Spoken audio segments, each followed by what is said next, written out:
Krishna Prishthaya Bhutale Srimate Bhakti Vedanta Swami Niti Namine Namaste Saraswati Deve Gauravani Pracharine Nirvishesha Shunnavadi Paschatya Desha Darine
never cold, so peaceful and poetic, with a message true and bold. He's never seeking praise, so silent and so brave.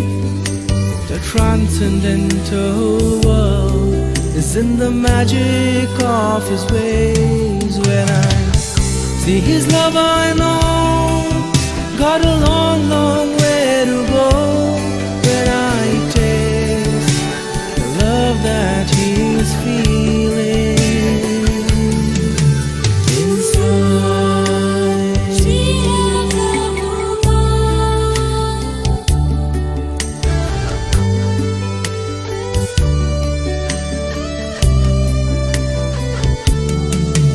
He's always meek and mild, with a warm and friendly smile, so simple in his living, his singing all the while.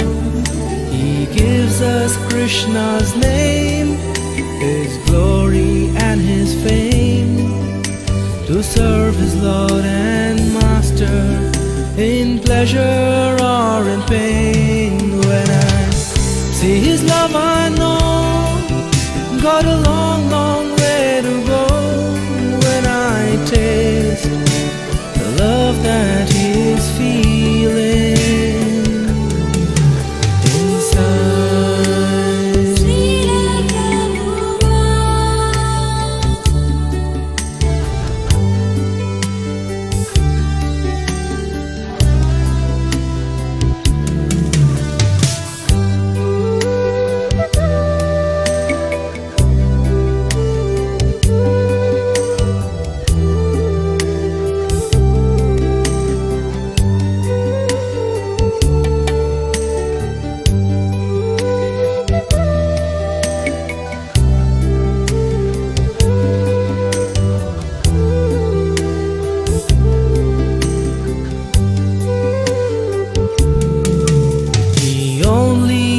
To live, and living tries to give the happiness that's found in the sound of Krishna's name. He's free of lust and greed, with the heart so pure and clean. He's the lover of the Lord, and his life is ecstasy. When I see his love, I know got a long, long way to go. When I take the love that he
नमो विष्णुपादाय कृष्णप्रेष्ठाय भूतले श्रीमते भक्तिवेदांत स्वामिनिति नामिने नमस्ते सारस्वते देवे गौरवाणी प्रचारिणे निर्विशेषा शून्यवादी पाश्चात्य देशधारिणे जय श्री कृष्ण चैतन्य प्रभु नित्यानंद श्री अद्वैत गदाधर श्रीवासादि गौर भक्तवृंद हरे कृष्णा कृष्णा कृष्णा हरे हरे हरे राम राम राम हरे Hare Krishna. A warm welcome to all of you on day 6 of Srila Prabhupada Lila, Matchless Gifts. What is this Matchless Gifts? It was the name of the storefront which served as an actual temple, first established temple in the United States of America, rather the first temple of the Hare Krishna movement. How did it all begin? Let us resume from where we left yesterday. So we see Bhaktivedanta Swami is living in downtown New York City, Bowery, the Skid Row of New York. You can call it a place for the most rigid people, and all are drunkard, intoxicated, but somehow Prabhupada landed up in that. But Prabhupada did not mind about the external nature of this. He started to conduct classes and immediately had plans of opening up a Radha Krishna temple in that small lot of the town. But then his roommate was crazy and Bhaktivedanta Swami, just in the middle of the day, he has noticed.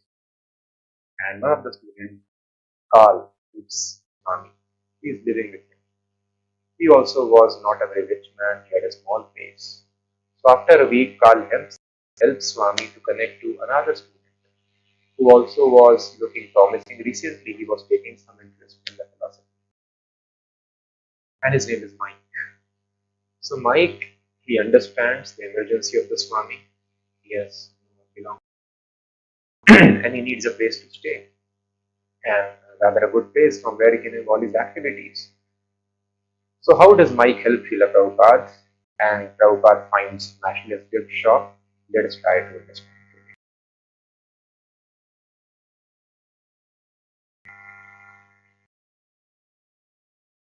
As Mike listened to the Swami's story, he felt obligated.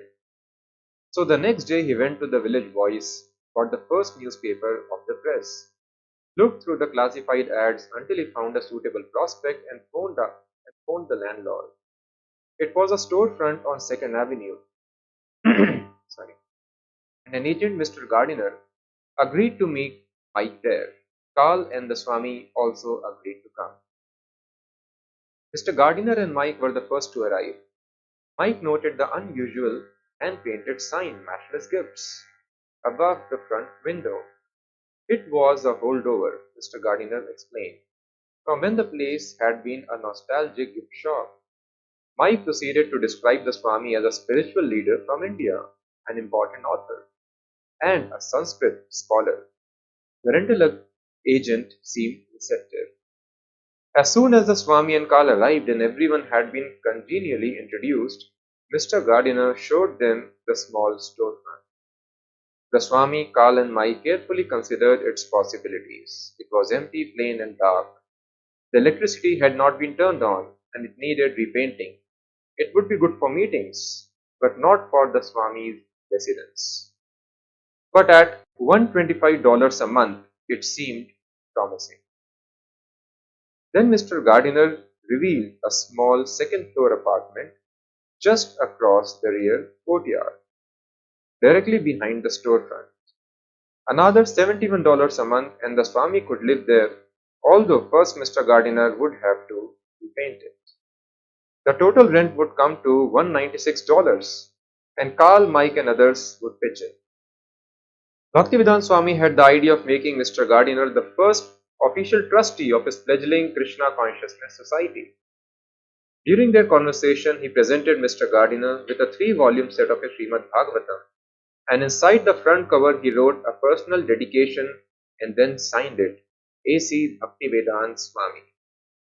Mr. Gardiner felt flattered and honored to receive these books from the author himself. He agreed to become a trustee of the new Society for Krishna Consciousness and so paid the society $20 a month. Mr. Gardiner took a week to paint the apartment. Meanwhile, Mike arranged for the electricity and water to be turned on and had a phone installed, and he and Carl raised the first month's rent among their friends. When everything was ready, Mike gave the Swami a call at Carl's. Now it was time to move the Swami into his new place. A few friends who were on hand accompanied the Swami over to the Bowery loft. Maybe they were not prepared to become his surrendered disciples, but contributing toward the first month's rent and volunteering a few hours of work to help set up his place were exactly the kind of things they could do very willingly. At the loft, they all gathered up portions of Swamiji's belongings, and then they started out on foot up the Bowery. It was like a safari, a caravan of half a dozen men loaded with Swamiji's things. Michael carried the heavy Robert's reel to reel, and even the Swami carried 2 suitcases. They did everything so quickly that it wasn't until they were well on their way and Mike's arm began to ache that he realized, why didn't we bring a car? It was the end of June and a hazy summer sun poured its heat down into the Bowery jungle.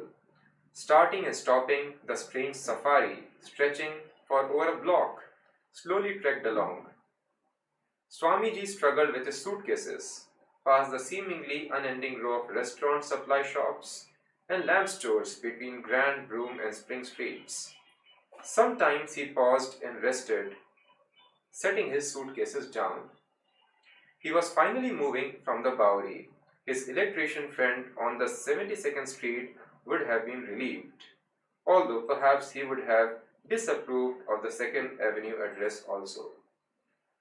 At least he was finished residing on Skid Row.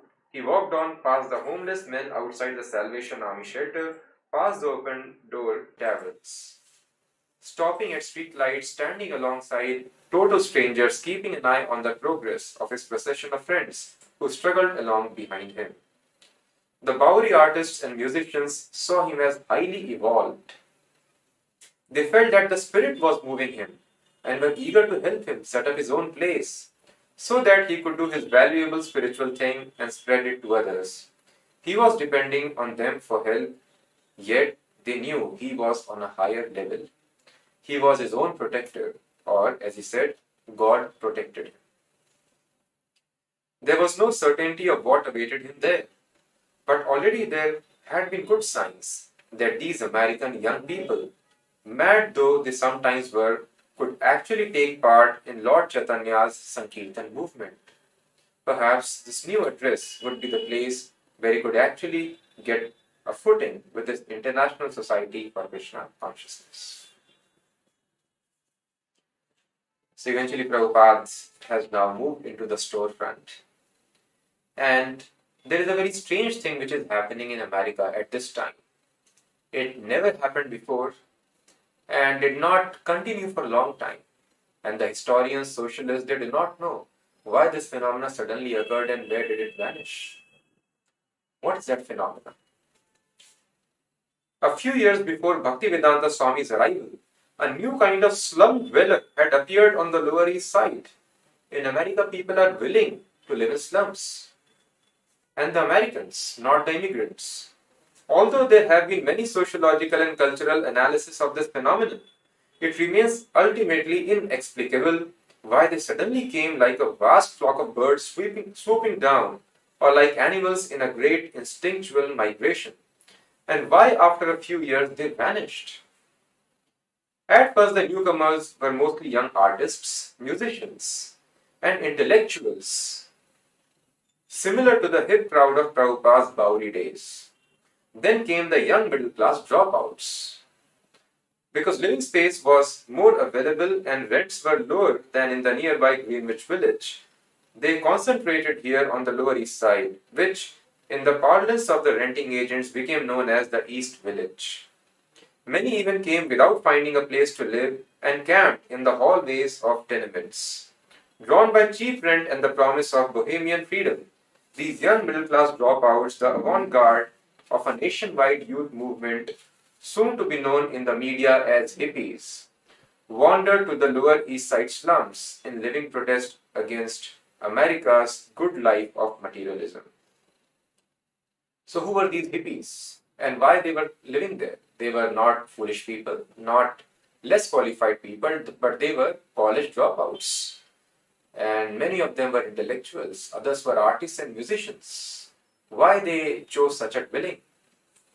The hippies had turned from the suburban materialism of their parents, the inane happiness of TV and advertising, the ephemeral goals of the middle class America. They were disillusioned parents, teachers, clergy, public leaders, and the dissatisfied with American policy in Vietnam. So America had a war in Vietnam that time, and many people, even Americans, were against America for this. And allured by radical political ideologies that painted America as cruel, selfish, exploitative giant who must now reform or die. As they were searching for real love, real peace, real existence, and real spiritual consciousness.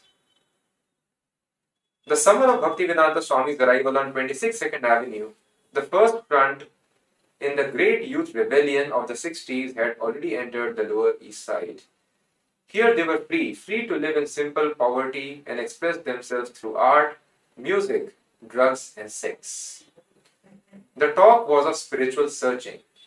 LSD and marijuana were the keys, opening realms of awareness.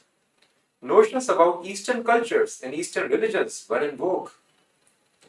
Through drugs, yoga, brotherhood, or just by being free, somehow they would attain enlightenment. Everyone was supposed to keep an open mind and develop his own cosmic philosophy by direct experience and drug expanded consciousness, blended with his own eclectic readings.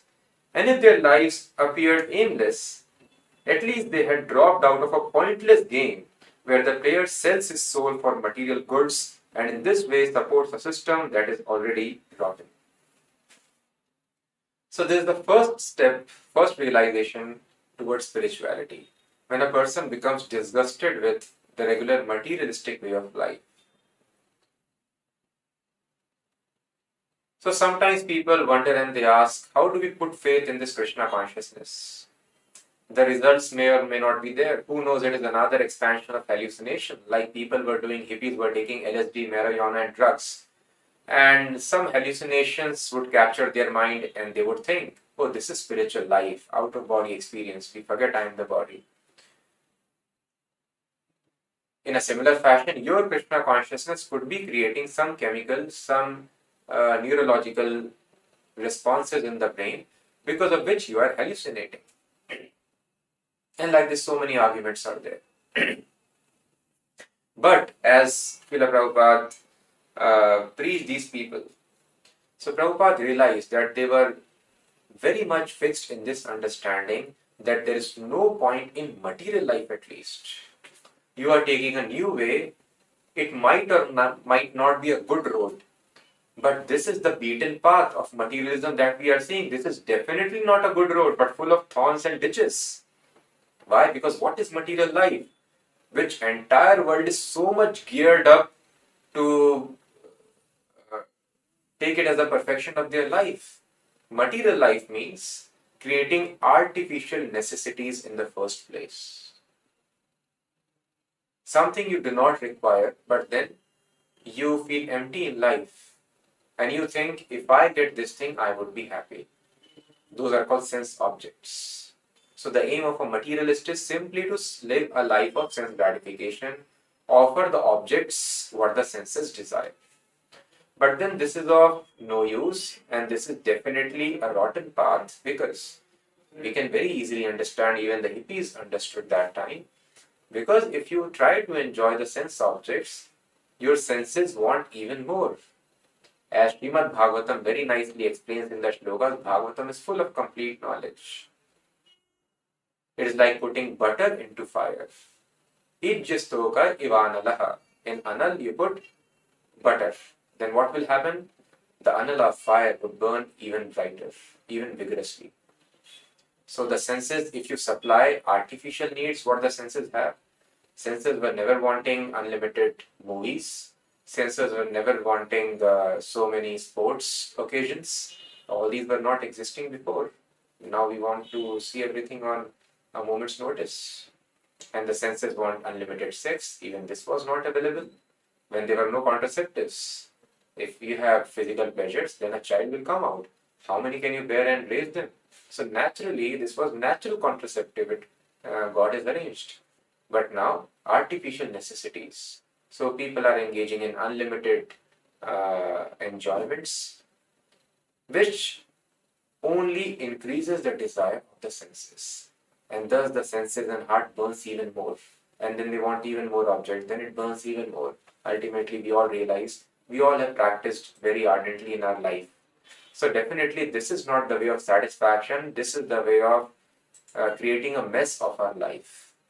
So this realization was there with them, that this path may or may not be correct, but let us try.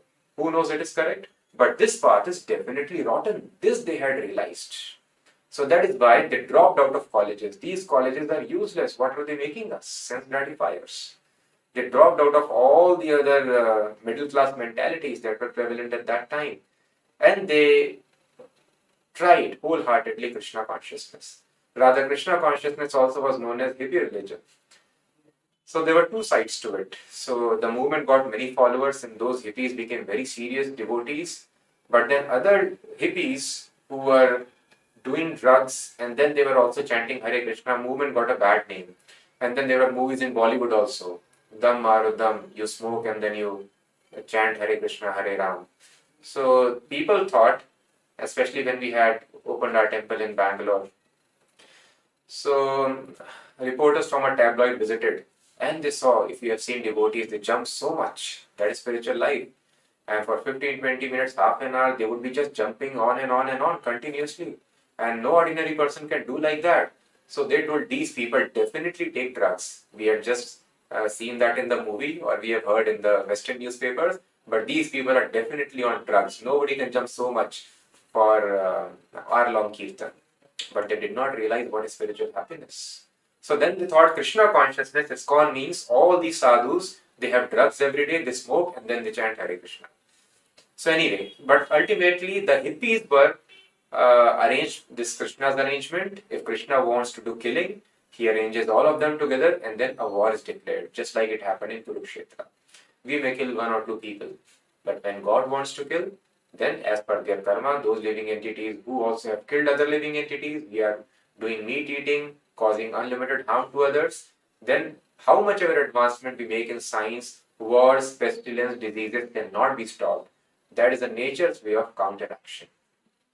So just like if nature wants to punish, it assembles and war, epidemic, diseases immediately presented to us. In a similar fashion, when there is a scope of spiritual advancement, Krishna again assembles all the devotees, all the prospective candidates. And thus, socialists do not know, historians do not know, but the devotees can understand that Krishna arranged this phenomena. All those people who were materially disgusted, they came in touch with the Krishna consciousness movement just at the time when Prabhupada landed there. This kind of disgust was never shown before for materialism. It was never shown afterwards. Just at that time it so happened. So this is the mercy of Lord Krishna when he wants to glorify his pure devotee, who very sincerely wants to spread his message.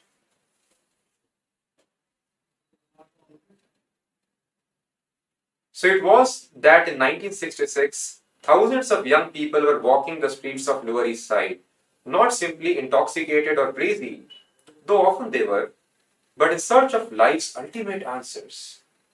In complete disregard of the establishment and the day-to-day life pursued by millions of straight Americans. That the prosperous land of America could breed so many discontented youths surprised Bhaktivedanta Swami. Of course, it also further proved that material well-being, the hallmark of American life, couldn't make people happy. Bhaktivedanta Swami did not see the unhappiness around him in terms of the immediate, social, political, economic, and cultural causes. So, this is what people think is the cause of distress. Either social cause, political cause, they raise agitations, want to overthrow the government. And Prabhupada tells from eternity people have been doing this. They will vote after a few years, they will vote for another government. And they will keep on changing. It means people are fools. They do not know what is right for them. If you know what is right, well, then why you are disgusted? This is the way of material life. There is no satisfaction with any government whatsoever. So many freedom movements, so many changes of the rulers have happened, but people have remained persistently dissatisfied. So people want to create social change, cultural change, but all these things Bhaktivedanta Swami did not see as the causes for their dissatisfaction. He was the wisest man who was knowing the absolute truth, not relative truth. Yes, a bad government, it is not that it is not the cause of distress. They are a cause of distress. They might have been creating distress, but that is called relative truth. What is relative truth? Because that is not ultimate reason. A thief is being arrested by a police guard not whimsically because of arrangement, because he is doing robbery. In a similar fashion, because people are sinful, devoid of Krishna consciousness, such a government is arranged by laws of nature so that people can be punished. So that is called relative truth. And relative truth, such research is very, very dangerous. That is, a human life is meant for inquiring what is absolute truth. So Bhaktivedanta Swami, who knows perfectly absolute truth, was seen beyond all these social, political, economic, and cultural causes. It was not because of poverty. They were middle class America. Middle class America is much, much rich compared to the people of any other country. It was not cultural, it was not social, neither political. Neither slum conditions nor youth rebellions were the all important realities. These were mere symptoms of a universal unhappiness to which the only cure was Krishna consciousness. He sympathized with the miseries of everyone, but he saw the universal solution. So, all the diseases that we are seeing, the COVID infection in which we are living, all the diseases, you can call it cancer, you call it tuberculosis, you call it diabetes, or anything else. These are not diseases, these are symptoms. What is disease? Disease is bodily concept of life, bhavaroga. That happens when a person forgets Krishna. So when a person is affected by this disease called bhavaroga, he contacts material energy and then he takes up material body, which is bound to get affected by diseases, old age, and death. So all these diseases, all these miseries, stress, strain, death, old age, these are the symptoms of real disease, which is called bodily concept of life or bhavaroga. So Prabhupada was knowing what is the actual disease and he only had the perfect remedy for it. One July morning, Howard Wheeler was hurrying from his apartment on Mott Street to a friend's apartment on the 5th Street, a quiet place where he hoped to find some peace. So Prabhupada started this matchless gift shop, but then he was quite unnoticed. Some people thought it is another bookstore which has opened next to us, some yoga bookstore. And some people were just discussing, oh, somebody has taken this old gift shop. Some others were completely careless. And so much traffic passing by without paying any attention to this small shop who has come here. But by Krishna's arrangement, some very sincere souls got attracted to Srila Prabhupada. And one such person was Howard Wheeler, a professor. He walked up Mott Street to Houston. Mott Street was the place where he was living. Turned right and began to walk east across Bowery, past the rushing traffic and stumbling derelicts, and towards 2nd Avenue. Howard recollects. After crossing Bowery, just before 2nd Avenue, I saw Swamiji jauntily strolling down the sidewalk, his head held high. You know how Prabhupada walks with head held high. In air, his hand in the bead bag, and he struck me like a famous actor in a very familiar movie. He seemed ageless. He was wearing the traditional saffron-colored robes of a sannyasi and quaint white shoes with points. Coming down Houston, he looked like the genie that popped out of Aladdin's lamp. Howard, aged 26, was a tall, large-bodied man with long dark hair and profuse beard and black-framed eyeglasses. He was an instructor in English at Ohio State University and was fresh from a trip to India, where he had been looking for a true guru. Bhaktivedanta Swami noticed Howard, and they both stopped simultaneously. Howard asked first question that popped into his mind, "Are you from India?" Bhaktivedanta Swami smiled. "Oh yes, and you?" "Howard." I told him no, but that I just returned from India and was very interested in his country and the Hindu philosophy. He told me he had come from Calcutta and had been in New York almost 10 months. His eyes were as fresh and cordial as a child's. And even standing before the trucks that rode and rumbled their way down Houston Street, he emanated a cool tranquility that was unshakably established in something far beyond the great metropolis that rolled around us. So anybody who met Prabhupada, he experienced this coolness, this tranquility. And sometimes some of you would have experienced as devotees, they would tell Prabhu, as soon as we come out of this lift, not we have entered the apartment, but we are just in the lobby outside. It feels a different atmosphere over here. Or sometimes when you meet with the devotees, you feel tranquility.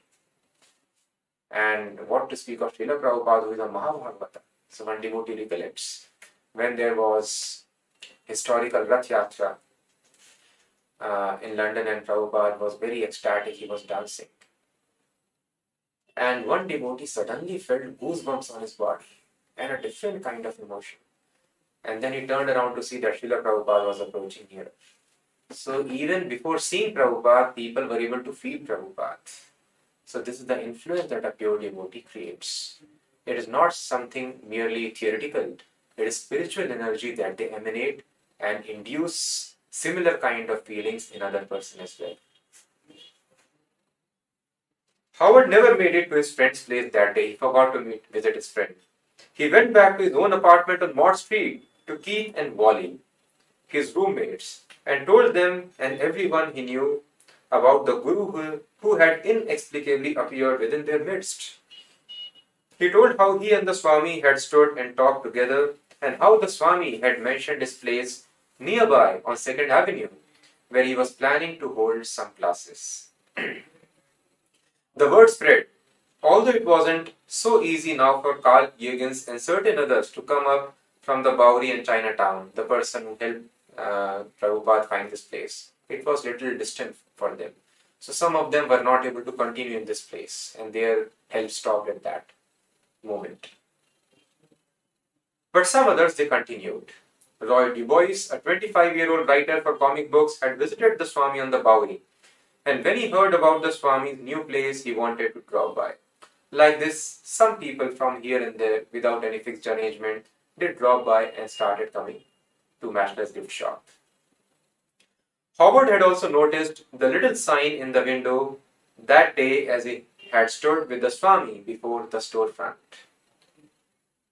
And the notice was very simple. Lectures in Bhagavad Gita. Read the notice in bolds. Then A.C. Bhaktivedanta Swami, Monday, Wednesday and Friday, 7 to 9 p.m. Very simple. Lectures in Bhagavad Gita, A.C. Bhaktivedanta Swami, Monday, Wednesday, Friday, time 7 to 9 p.m. That's it. So Prabhupada did not try to use any artificial words, some attractive advertisement, and sometimes when devotees would like to create some kind of unique idea or activity for advertising, or try to twist things, attract people in some other certain way, twisted way, or create some comic advertisement, Prabhupada told, do not do that. It makes things appear less serious than they actually are. One devotee, he arranged for a comic advertisement of the movement, and yoga club was supposed to be started in some university. So then a person is standing over there with a banner of yoga club, and the crowds rush over him so much. They are so eager to participate in the yoga club, and like that it was shown. So Prabhupada told you have made things appear less serious than they actually are. So Krishna consciousness, although full of joy, it is full of activity, full of rejuvenation, but it is something very serious. So Prabhupada told there is no need of resorting to artificial means of attracting the people, but your purity is the basis. So Prabhupada was always knowing it is not by chance that you can trick somebody into Krishna consciousness or anything for that matter. Nobody can preach Krishna consciousness without being completely pure, surrendered instrument in the hands of Krishna. It is Krishna's mission. And the person who is pure, surrendered to Krishna, Krishna will make him dance, that person, and the mission would be executed like Arjuna danced to the tunes of Krishna. But the mission is being run by Krishna. So Prabhupada told you, you simply become pure. Krishna wants to spread this movement and it will spread. And the person who becomes pure, he becomes instrument. So simply purity is the basis. So you simply remain pure and that would be the force for the movement. And no need to resort to artificial slogans or advertisements. So Prabhupada was very plain. He is writing lectures in Bhagavad Gita, although most of them do not even know what is Bhagavad Gita. Will you bring your friends? Prabhupada had asked. Yes, Howard had promised. Monday evening. The summer evening was warm, and in the storefront, the back windows and the front door were opened wide. Young men, several of them dressed in black denims and button-down sport shirts with broad, dull stripes, had left their worn sneakers by the front door and were now sitting on the floor. Most of them were from the Lower East Side. No one had had to go to great trouble to come there. The little room was barren. No pictures, no furniture, no rug, not even a chair. Only a few plain straw mats.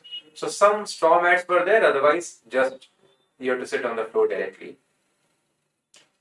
A single bulb hung from the ceiling into the center of the room. It was 7 o'clock and about a dozen people had gathered. When Bhaktivedanta Swami suddenly opened a side door and entered the room. He wasn't wearing a shirt, and the saffron cloth that draped his torso left his arms and some of his chest bare. We know the sannyas cloth that the sannyasis, if you would have seen, they have.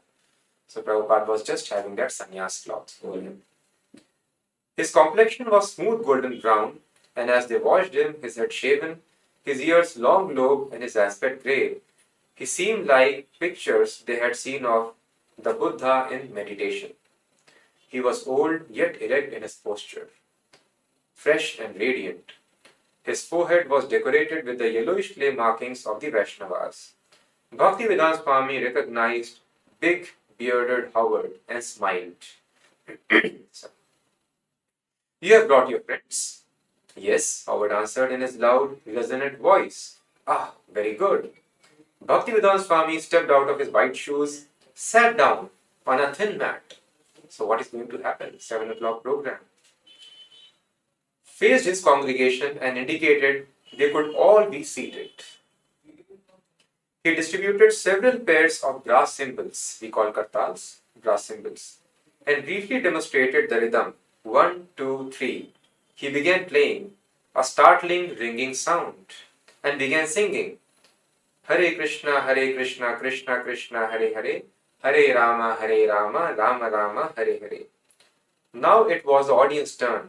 Chant, he told them. Some already knew. Gradually, the others caught on, and after a few rounds, all were chanting together.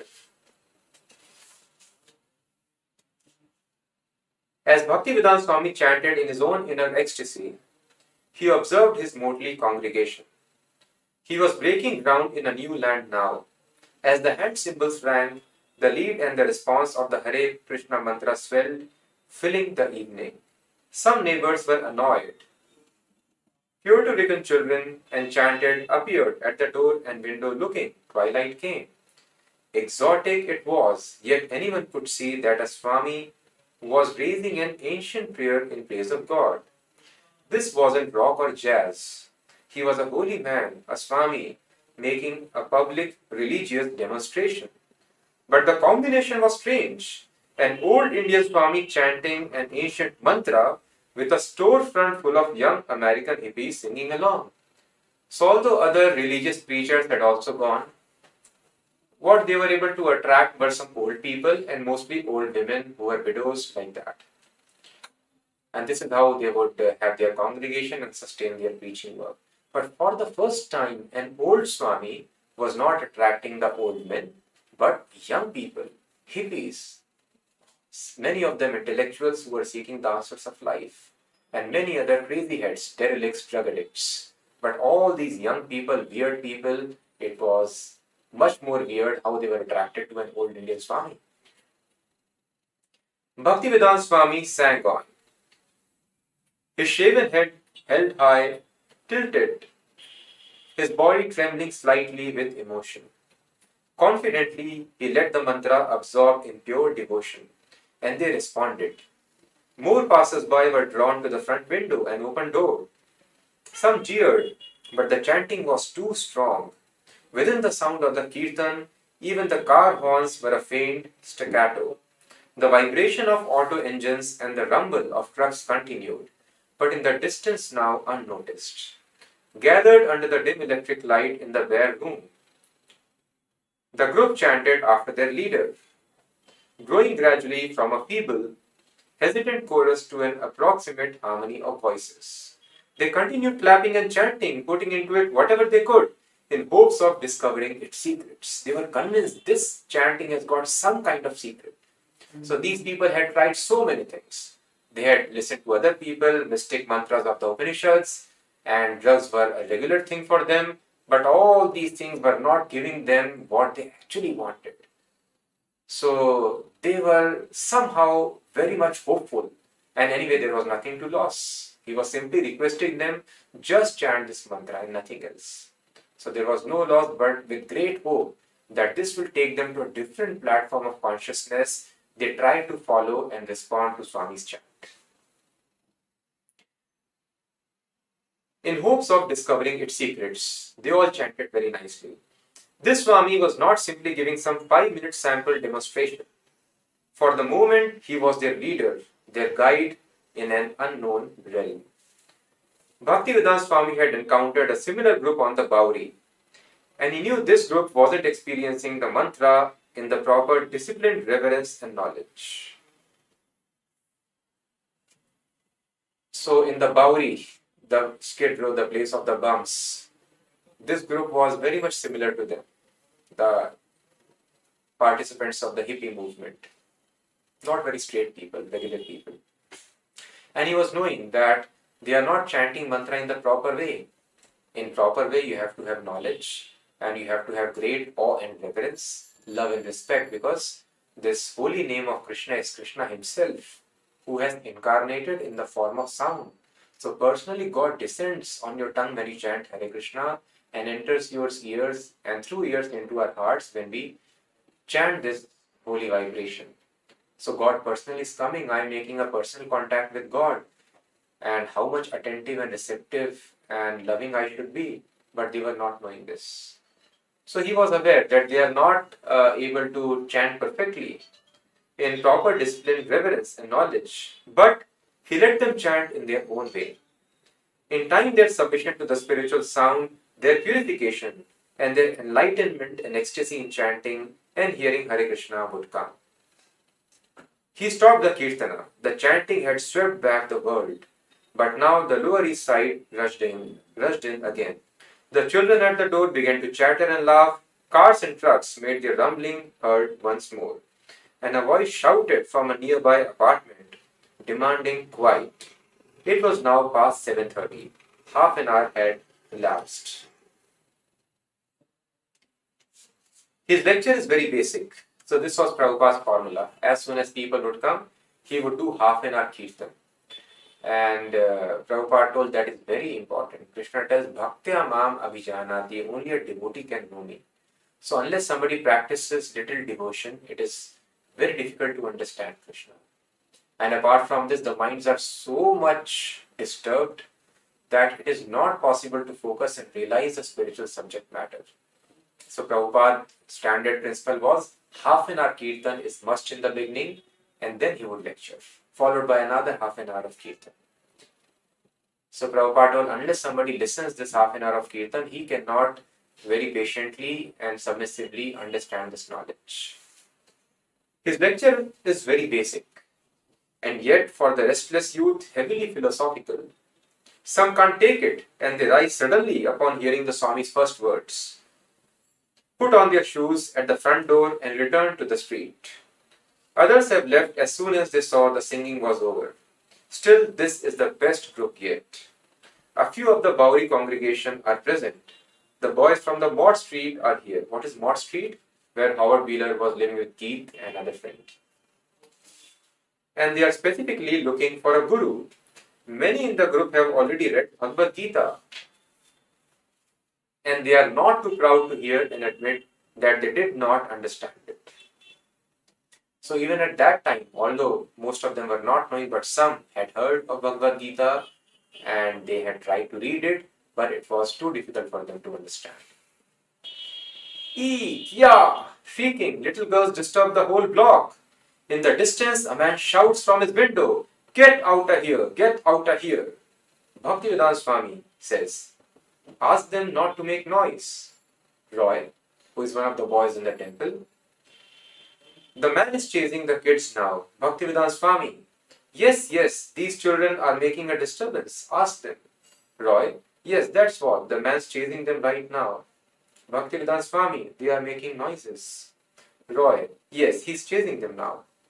The man chases the children away, but they'll be back. You can't chase the children off the street, they live there. And the big dog never stops barking. Row, row, row. And who can stop the cars? The cars are always there. Prabhupada uses the cars to give an example. So it's a very nice example.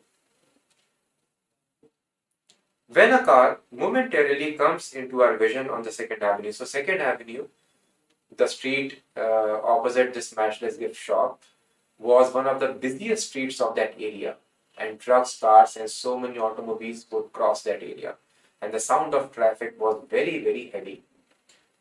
So devotee sees everything in connection with Krishna consciousness. So thus Prabhupada, without missing his point, he took the example of traffic, the cars itself. Prabhupada explained, when a car momentarily comes into our vision on the 2nd Avenue, we certainly don't think it had no existence before we saw it, or that it ceases to exist once it has passed from the view. Similarly, when Krishna goes from this planet to another, it doesn't mean he no longer exists, although it may appear that way. Actually, he has only left our sight. Krishna and his incarnations constantly appear and disappear on innumerable planets throughout the innumerable universes of the material creation. This is Krishna consciousness. So in order to attain platform of immortality, one only needs scientifically understand the science of the philosophy of Krishna. Janma karma chame divyam evam yoveti tatpatha. My birth activities are transcendental. They don't follow material laws. And if one simply understands what is the meaning of understanding, he is thoroughly convinced and understands the whole logic behind it. So in this way, a person who understands technically, scientifically and is convinced of it, Tyakva deham punarjanma nayati. He does not take any more birth. So Krishna may appear to die, but Krishna does not die. Krishna simply disappears out of sight. Just like the car is passing in front of our shop, Prabhupada explained. And we don't think this car was not existing. And neither do we think car will stop to exist. No. It became visible, now it has gone. It has become invisible, but car is existing. In a similar fashion, Krishna is always existing. There are innumerable universes. In one universe, Krishna has lifted Govardhana. He puts it down. In another universe, he is putting it down. The third universe, putting it down. Some universe he is lifting. In this way, Krishna's Leelas are eternal. All the Leelas of Krishna are happening in some or the other universe at every time. This is called Nitya Leela. We want to enjoy some activity, but we cannot keep on doing it always. But Krishna can keep on doing that activity eternally. This is spiritual life. Material life means life of boredom. But spiritual life, thus we can understand there is a difference. Hare Krishna Mahamantra is no ordinary mantra. This is another thing which offers great faith to the neophyte followers. Nobody you will find in the world who is singing the same song for a long time, for many, many years. Nobody you will find he is hearing the same story or he or she is watching the same movie over and over again. The greatest fans also are able to watch movie 20, 30, 40, 50, maybe 100 times. There is a record to that end, but not more than that. But here we see in Krishna consciousness, same Krishna Katha, same pastimes of Krishna, the devotees are explaining and hearing. Every day, day after day, the same thing they are hearing, and their pleasure increases in hearing Krishna Katha. So much so that the examples are there that morning, evening, night, continuously the Goswamis in Vrindavan and everybody, and they are just hearing on and on the same thing. Parishit Maharaj heard for 7 days continuously, and Shukdev Goswami kept on explaining. So this is the proof of Krishna consciousness. Hare Krishna Mahamantra.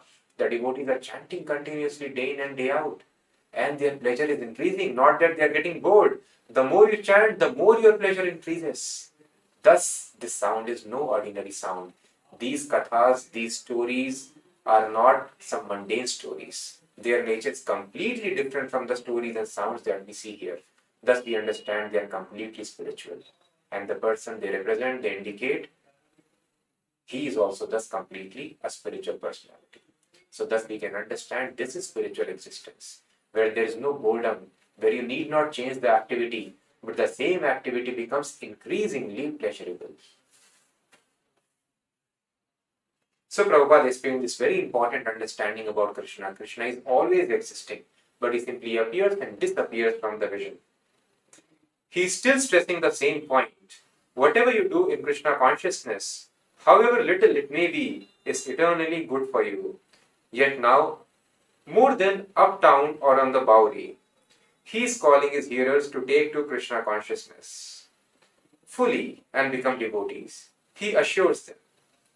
So it doesn't matter what a person was doing before, what sinful activities. A person may not be perfect at first, but if he is engaged in the service, he will be purified. So Prabhupada is telling, do not worry. Whatever little you do in Krishna consciousness, Krishna is eternal, his service is eternal. So whatever little you have done in Krishna consciousness, that has been added to your permanent account. So Prabhupada told, it doesn't matter what a person was doing before, what sinful activities. A person may not be perfect at first, but if he is engaged in the service, then he will be purified. So many times Maya brings these illusions into the life of devotee. And devotee suddenly, when he's trying to advance in Krishna consciousness, there is so much lust in the body, so much greed. And the devotee thinks, so I cannot do this. I am very fallen person, I am very sinful. This is a big trap of Maya. This means lack of faith in Krishna. What I am following, I am directly contacting Krishna. Is Krishna not powerful enough to purify my heart? Krishna has created our heart. Krishna has created the things which contaminate the heart when we desire, and Krishna is supreme purifier also. All the energies are in Krishna's control. So where can any darkness stand when sun rises? Similarly, when Krishna wishes, where can our impurity stand in the heart? So there's a big trap. Nobody is unqualified. Although in illusion, people think like that and they drop off from Krishna consciousness. This philosophy is nice, but I am not qualified. No. If simply we have desire, how much ever addicted we may be to bad habits, we will come out of everything if we have faith, if we keep on sticking to the process. Rather, it is meant for the most fallen people. Chaitanya Mahaprabhu has come to offer the highest thing he finds. He found at his time in Bengal who were the most wretched people, and he converted them into pure devotees of Krishna. So Chaitanya Mahaprabhu's incarnation is especially for that. He finds the most wretched person and makes him most exalted devotee. So we should never fall for this. Just like we start riding a bicycle, it looks like impossible thing to drive.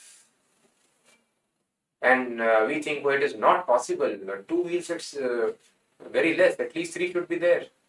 But when a person tries, it becomes very easy thing, which is impossible thing. It doesn't move at all.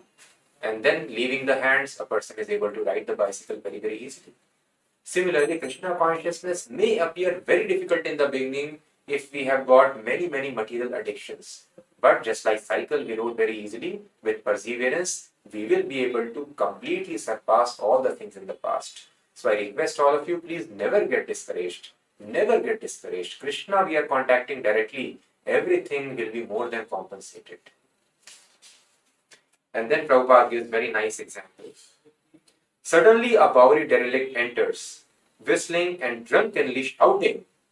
The audience remains seated, not knowing what to make of it. So a drunk has entered. Prabhupada is giving class and then he's shouting. And everyone is surprised. What should we do now? And what happens next? What Prabhupada says, how do they deal with the situation? It's very instructive phenomena. We will try to understand tomorrow.